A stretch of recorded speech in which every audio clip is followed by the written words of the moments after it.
how's it been going out so far in the campaign? I heard you pulled third in the straw poll at the election. Yeah, it's a nice event. It's great that the young Republicans put it on. A little disappointed. I should be playing guitar to vote. Could have done better. What do you think? What changes need to be made in the tax code going forward? I know it's kind of an odd segue here, but I know I don't have a lot of time. Well, no, the key problem down the road is obviously going to be making sure the tax relief that's already in place is not expired. That's going to wreak havoc on the economy as you well. Secondly, I think we need to reduce corporate taxation to be more globally competitive, close up some of the loopholes people like GE actually have to pay. And I would incentivize that you can have even deeper tax relief for the corporation to make sure that you fully fund your pension and your health care obligations so the taxpayers don't have the risk of having placed on them. How does that figure in with a safety net from anything from Medicare, Social Security? Obviously, some changes need to be made, or it'll be insolvent, or some would say it is insolvent. Well, one of the great myths of the Democratic Party is that somehow every dollar the federal government has spent has been well spent and most effectively spent. We know that's not the case. You can actually reduce spending and improve the social safety net for the recipients. I would say that the House Republicans plan that we put forward in the budget to allow Medicare recipients to have more choice and control over their own health care will help reduce costs. I think that we have to go in to Social Security, and I have a bill right now that would allow individuals within the system to start receiving monthly a little portion of their benefits discounted for the time value of money, which would save us long-term massive outstanding debt, much like we would refinance a house. What are some of the savings that can be realized? Like, what are some specific cuts that can be achieved to keep Social Security and Medicare in place?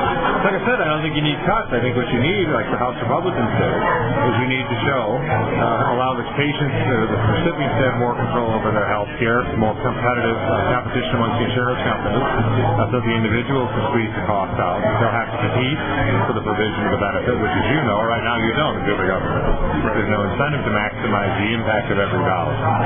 Secondly, as I pointed out with the Social Security plan, to allow people to save and invest, to use savings from eliminating other aspects of the budget, potentially dealing with reforms to Medicaid, along the lines of what happened with the reforms that were made to welfare reform in the 1990s. And it would allow, again, discounted for the time value of money, individuals to be able to receive part of their benefits up front, which reduce the long-term outstanding debt of the system. And the most important thing you can do for the solvency of Social Security right now is to make sure people get back to work. Because, as you know, we've seen with the payroll tax right now, it's the first time like the monthly goes in is less than what is needed to pay out for the recipients. We need to expand the tax base, and that's the way to do that is to get people working right now. How does the president specifically get people back to work? I mean, clearly... The president doesn't. I think it's one of the great myths of the left, that somehow the president creates jobs.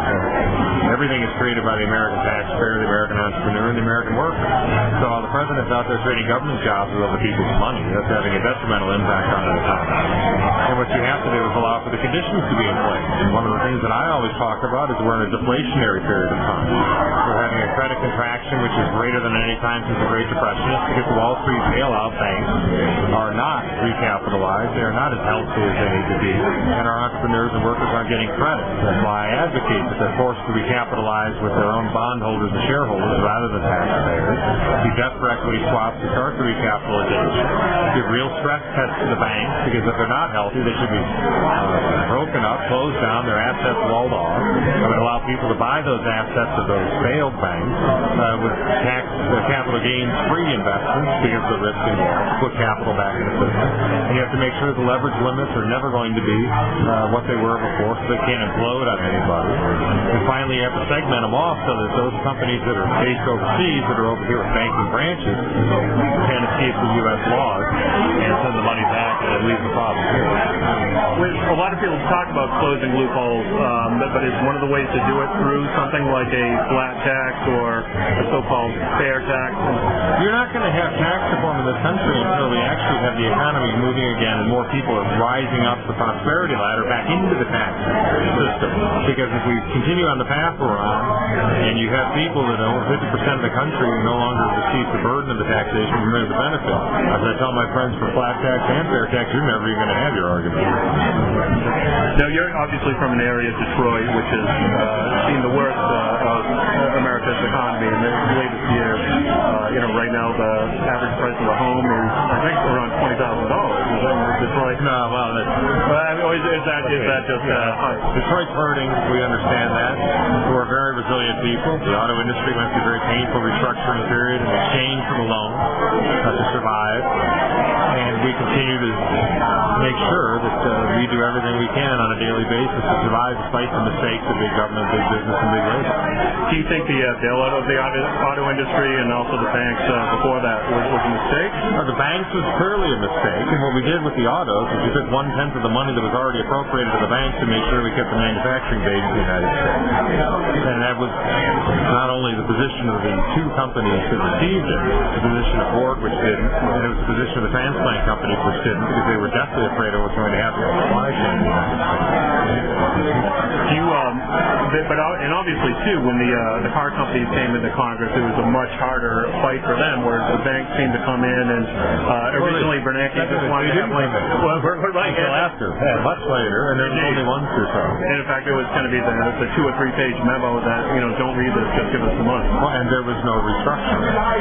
Nothing. They got their bonuses secured with AIG within the stimulus bill that all the Democrats voted for, and there's been nothing done to fix the problem. Okay. And that's why the credit contraction, the great debt overhang on both the balance sheets of the Wall Street bank and on the federal government's books is what's dragging down this economy to the worst extent. We're seeing the same mistakes made in Europe. The central premise of too big to fail was the taxpayer would bail out bondholders and shareholders of these banks. That's not, it clearly hasn't worked, and I would argue that in a country that's a free republic with equally sovereign citizens, it's unjust.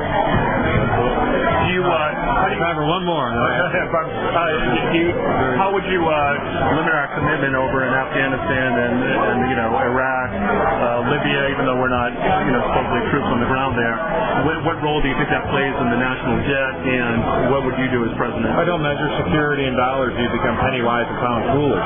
What's being invested in the liberation of Iraq and Afghanistan for America to keep her word, to give those people the chance to be free, and the chance to join the family of free nations, fight against terrorists and the Taliban or the revanchism of the Saddam Hussein regime, is to make sure that the decisions are made by the commanders on the ground, so that the hard work and the fragile gains of our men and women overseas aren't squandered because of political decisions in Washington.